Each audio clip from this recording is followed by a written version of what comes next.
Assalamualaikum warahmatullahi wabarakatuh. Halo pemirsa, kali ini ketemu lagi dengan saya Ajeng Sabila di acara Sekitar Kita, Inspirasi Mahasiswa.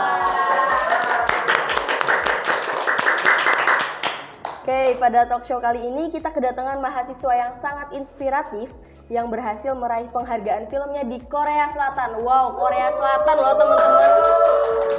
Keren banget kan? Nah, mahasiswa ini berasal dari jurusan Komunikasi dan Penyiaran Islam, Fakultas Dakwah dan Komunikasi UIN Wali Songo, Semarang. Bernama Mas Abid Hibanillah. Ini dia Mas Abid Hibanillah. Teman-teman penasaran kan gimana caranya Mas Abid ini mendapatkan penghargaan filmnya di Korea Selatan? Yuk kita ikuti keseruannya. Oke, halo Mas Abid, gimana nih kabarnya? Annyeonghaseyo. Annyeong. Wih, langsung lancar bahasa Koreanya. Langsung Mbak, itu langsung connect gitu loh. Asik. Nih, gimana sih Mas Abid akhir-akhir ini kesibukannya apa aja nih? Akhir-akhir ini cukup lumayan banyak yang bisa dikerjain ya, lumayan produktif lah akhir-akhir ini. Contoh yang sebelum ke Korea kita ada sempat syuting, terus paling akhir-akhir ini kita mempersiapkan komunitas aja sih buat event-event yang akan datang gitu. Komunitas ya? Iya. Nah, apa sih nama production house-nya yang sedang Mas Abid bawahi ini? Untuk yang di kampus ini namanya Philosophy Picture ya. Philosophy Picture. Itu bagaimana sih terbentuk awalnya Philosophy Picture ini, boleh diceritain Mas Abid? Kalau terbentuk awalnya ini kalau dari aku pribadi emang dari keresahan diri sendiri gitu kan, tentang kurangnya wadah yang untuk mahasiswa yang emang berminat di perfilman gitu kan. Jadi aku inisiatif gitu, akhirnya terbentuklah komunitas ini gitu. Itu isi anggotanya sekarang berapa, Mas? Anggotanya itu sekitar 15 kali ya ada. Ada 15-an Iya. ya? Itu gimana sih caranya perekrutannya atau orang-orang yang pengen masuk ke PH-nya Mas Abid nih? Coming soon. Coming soon ya, coming soon. Ditunggu teman-teman. Terus dari Mas Abid sendiri nih, dari kapan sih mulai suka atau bergelut di bidang film ini Mas Abid? Jujur kalau dari kapan bener-bener awalnya itu dari SMP. SMP? Ya, SMP. Wow, keren banget. Terus karena di SMP aku kurang fasilitas lah, ibaratnya kurang fasilitas, jadi aku menekuni ini akhirnya di SMA. Jadi zaman SMA itu aku sering bikin video-video pendek gitu loh. Ada beberapa yang masih ada di YouTube tapi kayaknya udah aku privasi lagi deh, cuman makanya masih ada sih. Nah terus akhirnya kan itu kan zaman kelas 10 ya, awal-awal bikin video pendek gitu-gitu.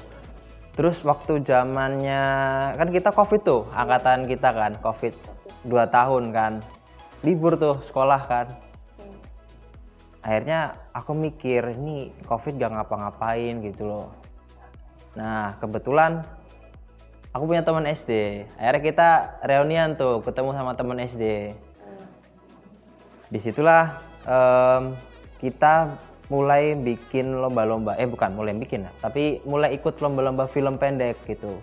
Banyak dari zaman SMA itu kita udah banyak film pendek, perlombaan film pendek yang kita ikutin gitu loh. Cuman ya emang hanya beberapa yang bisa dapat reward gitu kan. Nah balik lagi ke waktu zaman SMA itu ketemu temen SD. Jadi awal mulanya itu kita ikut lomba ini, lomba Duta Muda Cleo. Duta Muda Cleo apa ya? Pokoknya dari Cleo lah, minuman Cleo itu. Iya. Nah kita ikutin itu tuh lomba Cleo itu. Jadi perlombaannya ya mempromosikan produk Cleo itu gitu loh, dalam bentuk film pendek. Nah setelah itu kita bikin tim gitu. Tim ini namanya BM Entertainment pada saat itu. BM Entertainment. Nah itu awal mulanya kita ada komunitas juga di daerah rumah gitu kan. Itu berasal dari teman-teman SD aku gitu kan. Jadi kita bentuk tuh tim BM Production. Nah sampai sekarang baru jadi nama BM Production gitu. Tadi kan awalnya BM Entertainment ya? Ya, Terus BM kenapa bisa berubah menjadi BM Production? Karena ini aja sih, didengarnya aneh juga sih BM Entertainment. Jadi kayak niru-niru di YouTube gitu kan. Padahal fokus kita pengen ke film, tapi itu nggak masalah sebenarnya. Cuman ya kita pengen ganti aja ke production gitu. Oke, selama Mas Abid ikut film kan dari apa ya, dari SMP, SMA sampai sekarang kuliah. Ya. Itu job yang paling sering diambil oleh Mas Abid itu apa sih? Nah kalau di film tuh ada namanya tuh mayor minor ya kan. Nah kayak mayor itu kemampuan kamu tuh lebih ke mana gitu, lebih ke arah mana. Kalau minor tuh kan berarti wah aku kayaknya kurang nih di sini. Nah kalau untuk mayor aku tuh ada di colorist ya, colorist atau editor lah, kalau mungkin umumnya editor sama di kamera gitu. Tapi kan namanya di editor kan, kalau di film tuh banyak ya Mbak ya, maksudnya nggak hanya satu editor gitu, tapi ada beberapa editor kayak editor offline, online, nah, dan terakhir aku colorist gitu. Nah kemarin sempet juga ngerjain project color grading doang gitu, jadi aku nggak ikut produksinya, tapi aku ikut ngerjain editingnya doang gitu. Di Jadi balik layar ya? balik layar doang, jadi kita aku sendiri nggak ikut produksi, cuman diminta, ditelepon, ini bisa tolong coloring ini enggak, film ini film aku gitu, buat lomba film di rokok ilegal di Tegal gitu. Alhamdulillah dapat, tapi bukan dapat best editing ya, cuman dapat penghargaan lah sutradara terbaik seperti itu. Alhamdulillah. Terus akhir-akhir ini sedang mengerjakan proyek apa nih Mas Abid? Akhir-akhir ini, kalau akhir-akhir ini ya yang paling terakhir ya, paling terakhir ya itu waktu itu syuting di mana, di Jogja. Yang di Jogja itu tadi. Berarti kalau yang film yang di Korea ini berarti sebelum yang dari Jogja itu ya? Sebelum itu udah setahun lalu. Nah, for information ya. Jadi tanggal ini tanggal berapa? Tanggal 27. Tanggal 27 ini tepat setahun gala premiernya film Menunggu Dijemput gitu. Ini setahun yang lalu kita penayangan perdana gitu. Dan ini keren banget. Ini kan pada film Menunggu Dijemput ini kan sampai tembus di Korea ya Mas Abid. Terus awal munculnya ide ini dari mana sih, dan kenapa akhirnya mengangkat tema tersebut? Kalau awal munculnya ide ini tuh mungkin kalau ini aja, berarti awal mula kenapa bisa syuting itu gitu dulu ya. Kalau awal mulanya ini sebenarnya syuting Menunggu Dijemput ini tuh untuk awalan dari pembuatan komunitas gitu loh. Jadi aku mikir ini kalau misalkan komunitas apa ya, buat awalannya apa ya, ya udah aku bikin produksi gitu. Nah akhirnya aku kolaborasi tuh sama BM Production kan. Aku ajak temen aku yang kemarin ikut ke Korea juga, aku ajak dia, namanya Ahnaf kan. Naf, gimana kalau kita produksi gitu, tapi kolaborasi sama kampusku gitu. Ya udah boleh. Oke, kamu bikin skenario nya ya, karena kan dia mayornya penulis kan. Jadi dia akhirnya ya udah, sambil berjalannya waktu dia ngirim draft dulu ke aku, draft 1, draft 2, sambil perekrutan kru, dan akhirnya sampai bisa kita syuting gitu. Kalau untuk ceritanya sendiri, jadi Menunggu Dijemput ini sebenarnya kenapa bisa mengangkat cerita itu, awalnya emang karena keresahan dari sutradara juga sama penulisnya juga. Itu tuh dia tuh resah waktu zaman SD tuh dia suka dijemput terlambat gitu. Akhirnya dia saking bete-nya kan karena dijemputnya lama banget, aduh ini lama banget sih. Akhirnya dia pakai sepeda, nggak mau dijemput lagi, akhirnya dia naik sepeda gitu dari rumah ke sekolahannya gitu. Nah kalau untuk dari cerita Menunggu Dijemput sendiri ini ya, salah satunya itu kan berawal dari orang yang anak kecil yang udah bosan dengan menunggu dijemput oleh orang tuanya, dan ternyata bapaknya itu udah meninggal, jadi dia tambah kangen gitu kan. Sedih banget. Ya makanya kamu udah nonton kan? Sudah Udah dong. nonton. Terus ini nih, berapa sih lama produksinya? Terus boleh nggak ceritain kendalanya selama produksi itu apa? Berapa lama ya? Berarti dari praproduksi ya? Iya. Kalau nggak salah ini tuh dari bulan Mei kalau nggak salah. Kalau nggak April, Mei, Juni, Juli, Agustus, September, 6 bulan lah, sekitar 6 bulan dari pra sampai pasca. Keren banget. Terus dari perjalanan menunggu dijemput ini ya, pada event Yosu International Web Fest. Terus kok bisa sih daftar ke situ tuh gimana sih caranya Mas Abid? Jadi ini biar teman-teman tahu semua ya. Jadi ketika kalian pingin mendaftarkan film kalian di event-event festival gitu, ada namanya website Film Freeway. Coba bisa dicek di Google nanti ya, Film Freeway. Itu tuh isinya tuh festival-festival semua gitu loh. Mau dari nasional, internasional, itu ada semua di situ.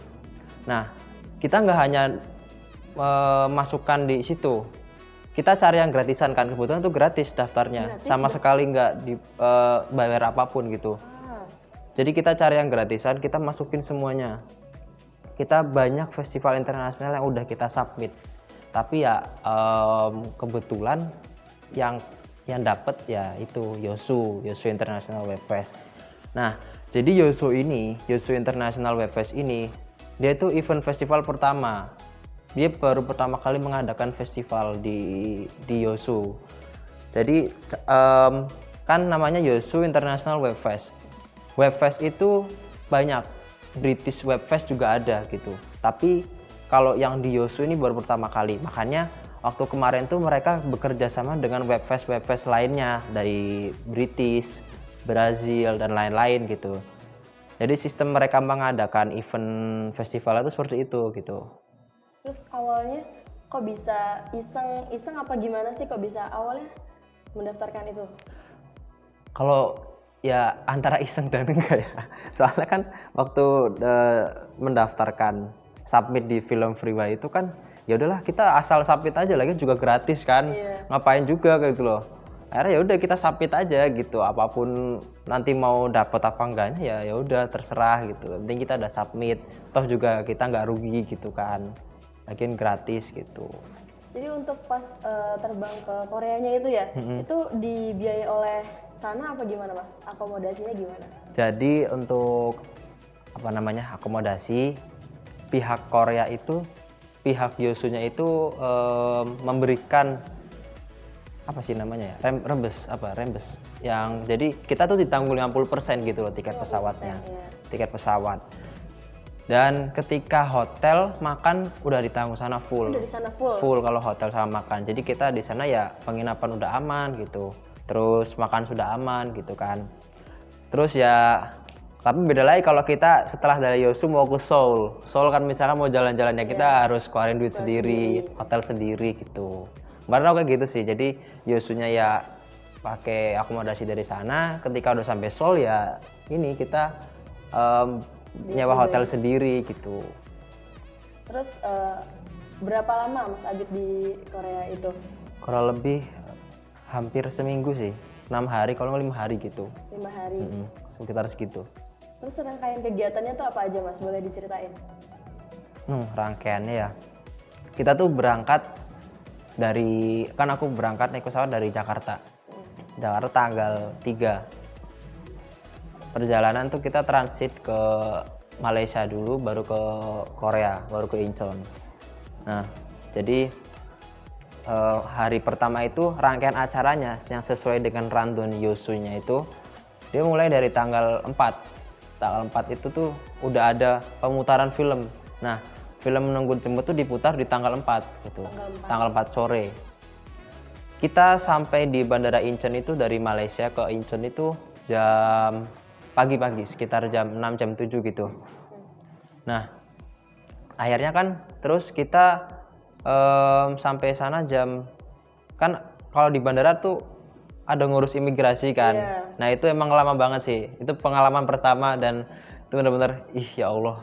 Susah ya? Susah gitu ngantrinya itu yang lama gitu yang bikin malesin tuh ngantri imigrasinya itu kan karena harus cek visa dan segala macam gitu kan. Nah ketika udah sampai di Incheon kita ada pemandunya tuh emang panitia dari Yosunya itu datang ke Bandara Incheon untuk ngarahin kita nanti ke Yosu naik ini ya gitu. Nah kebetulan kita diarahkan untuk naik bis. Bisnya bukan bis yang apa ya, bukan bis yang bisnya antar kota lah yang emang nggak bisa pakai tap card gitulah. Jadi kita beli tuh tiket bis itu 50.000 won langsung ke Yosu.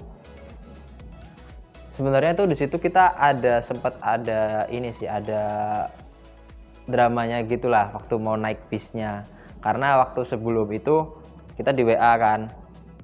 Kalian udah sampai mana gitu kan pesawat kita delay sampainya. Jadi kalian udah sampai mana? Kita masih di imigrasi. Ini bisnya mau berangkat jam 8.10. Nah, sedangkan itu aku masih di imigrasi tuh. Untungnya masih udah di petugasnya kan. Itu jam 8.10. Wah, Naf kita ketinggalan sih Naf. Kita nggak bakal bisa ikut rombongan mereka gitu, rombongan peserta lainnya. Ya udahlah. Terus aku tanya, ada lagi jam berapa bisnya? Jam 10:30.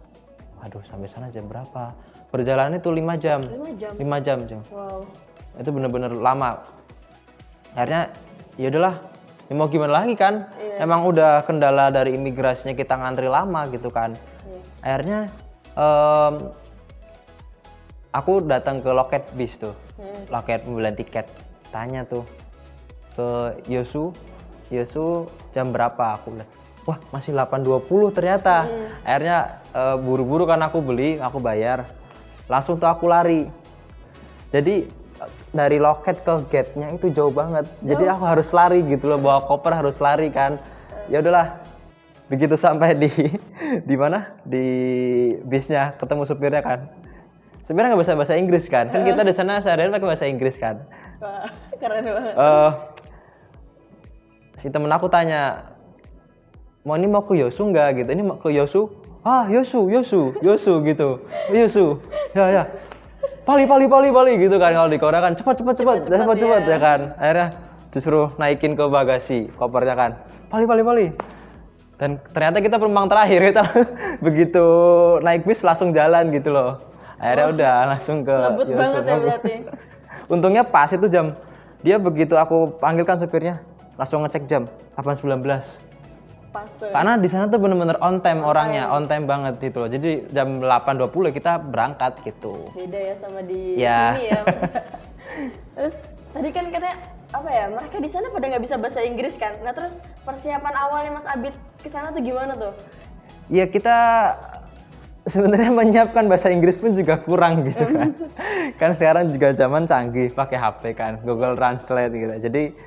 Jadi kalau untuk di event festivalnya mah kita sehari-hari pakai bahasa Inggris masih aman, Pak. Karena mereka kan juga tamu-tamu internasional gitu loh kan. Jadi ya mereka harus pakai bahasa Inggris juga kan. Cuman karena kalau untuk warga lokal di sekitar Koreanya itu kan mereka nggak pada bisa bahasa Inggris gitu. Iya. Kita kayak mau beli apapun kita ya cuman modalkan berapa gitu kan. Terus ntar misalkan di kasirnya ada muncul harganya. Ditunjukin doang gitu. Misalkan 10.000, 10.000. Dia kalau angka masih paham. 10.000. Oh ya udah akhirnya ngeluarin 10.000 gitu. Paling gitu-gitu. Keren, lucu banget ya. Terus apa sih gimana sih cara izinnya nih awalnya ke orang tua atau ke kampus kan juga pasti butuh izin ya Mas. Itu boleh ceritain. Jadi sebenarnya kamu tanya rangkaian acaranya belum selesai tadi kan ceritanya kan. Kalau untuk izin, aku pun ya nih bahkan aku sempat berpikiran event ini scam. Oh iya? Ya, benar banget. Ini event scam enggak sih? Soalnya dari dari ininya loh, dari mana? Sosial media mereka tuh kurang update gitu. Dari Instagram, YouTube tuh mereka kurang update gitu loh. Terus aku mempertanyakan gitu. Ya emang sebenarnya di film Freeway itu minusnya kadang ada yang scam juga gitu, yang gratis-gratis rata-rata ada juga yang scam gitu, tapi nggak semuanya gitu lah. Nah, dalam kan pengumuman aku diundang ke Yoso itu hamin berapa ya? Hamin 1 atau 1,5 bulan lah. 1 bulan setengah. Kita diumumin tuh kita langsung bikin paspor kan.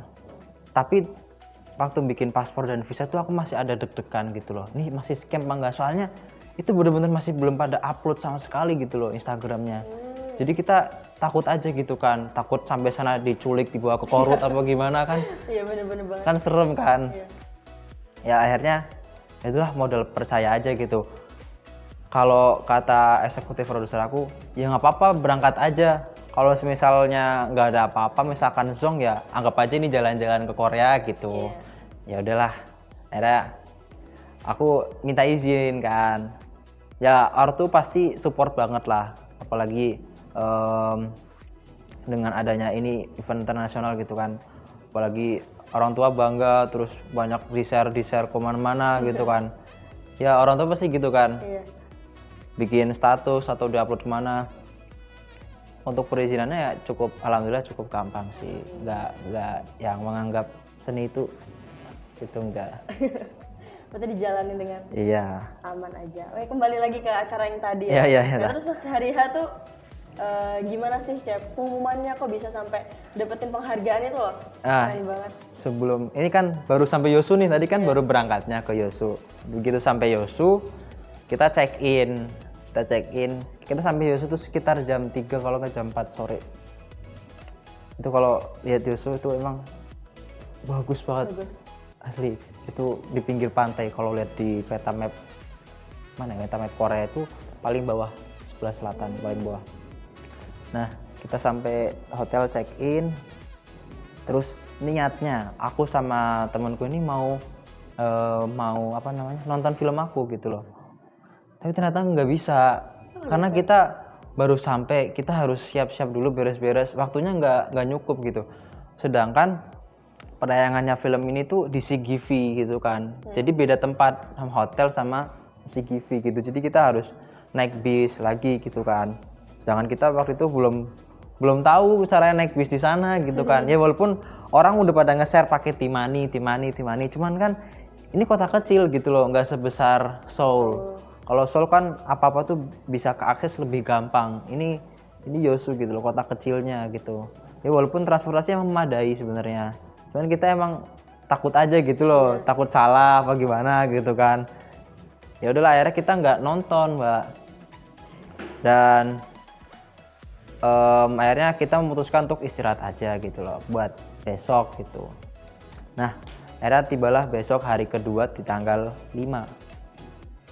Tanggal 5 ini kegiatannya sebenarnya cuman tur-tur aja sih, ngelilingin kota Yosu gitu loh. Jadi ini tuh sebenarnya event festival yang menurutku keren gitu loh. Cara mereka memperkenalkan festivalnya ya dengan memperkenalkan kotanya gitu loh, dengan memperkenalkan keindahan alamnya gitu. Jadi aku diajak ke hari kedua itu di mana ya? Oh, ke museum-museum sih rata-rata sih, museum-museum kayak awal mulanya Korea dijajah sama Jepang gitu-gitu. Itu hari kedua. Hari ketiganya itu juga di pagi harinya sama ada tour. Tapi kita yang hari ketiga cukup lumayan keren sih, naik kereta gantung di sana kan. Itu bener-bener keren banget kereta gantungnya. Jadi view-nya langsung ke laut kan, pantai semua. Tapi sebenarnya sayang sih aku ke situnya bukan pas musim salju kan. Jadi tetap panas gitu di sana tuh. Suhunya masih panas gitu ya, kurang, tapi nggak sepanas Semarang sih. Nggak panas Semarang. Iya. Terus malamnya baru tuh malam penganugerahannya. Kita di event penghargaannya di situ. Dan kita sebenarnya nggak expect gitu loh bakal dapat. Aku sama temanku itu ternyata waktu penghargaan tuh duduknya misah kan. Aku WA-WA aja. Ini kayaknya yalah nggak usah berharap. Kita udah sampai ke sini aja udah seneng banget gitu loh. Banyak tuh teman kita teman baru kenal tuh pada dapat penghargaan. Wah, kayaknya enggak sih. Itu udah di tengah-tengah tuh nggak mungkin gitu loh. Kita masa di tengah-tengah juga udah negatif thinking lah, nggak mungkin sih, nggak mungkin. Taunya waktu pembacaan special award gitu kan. Ada menunggu dijemput gitu ya, kita langsung sontak langsung lari kan, langsung keluar meja langsung ke panggung gitu kan, langsung ambil kamera, langsung ambil HP buat videoin gitu-gitu.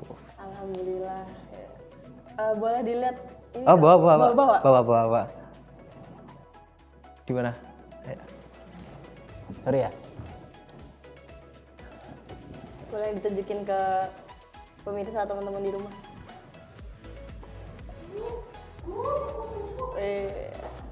Berat ya? Keren banget. Kamu pegang? Boleh. Siapa tahu ketularan ke Korea. Amin. Keren Ya, aku banget pegangin ya. dulu nih. Udah. Wih, keren banget. Sekali lagi tepuk tangan buat teman-teman. Keren banget ya. Terus nih, pesan apa sih yang Mas Abid ingin sampaikan nih untuk pemirsa-pemirsa di rumah biar mereka terinspirasi oleh ceritanya Mas Abid ini? Cerita sini aja. Ya. Pesan-pesan ya. Pesan-pesan.